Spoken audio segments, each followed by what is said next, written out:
New European regulations are leaving a bitter taste for many of Ethiopia's coffee producers. A third of their output goes to the EU. But that doesn't affect the quality of the... It doesn't affect the quality of the coffee. New anti-deforestation regulations set by Brussels demand proof of origin of every consignment. Producers have little choice but to comply. The concept is good. The timing is bad. The financial support is bad.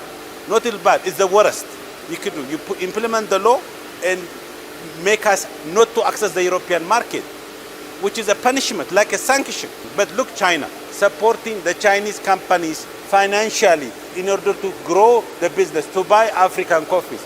Look what the European Union does. Nothing, not only nothing, increase the burden to us. Small farmers have been offered training to understand how they can grow coffee more sustainably.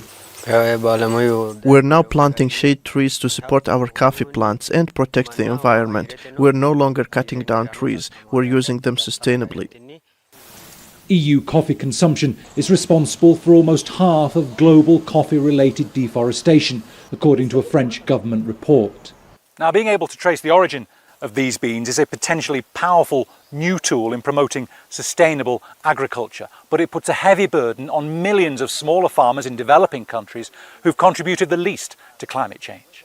We register farmers. To comply with the EU, an army of certification officers are mapping coffee farms across the country. It's been challenging because at first some farmers weren't aware why this is necessary. We've now completed 75% of the mapping. I'm aiming to log 5,000 farms by the end of the year.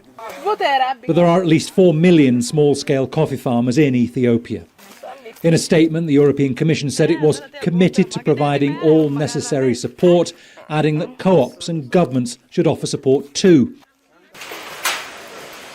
From January the 1st, larger producers will have to prove the origin of their beans. Smaller producers have an extra 6 months.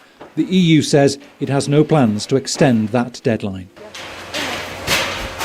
Bernard Smith, Al Jazeera, Sidama, Ethiopia.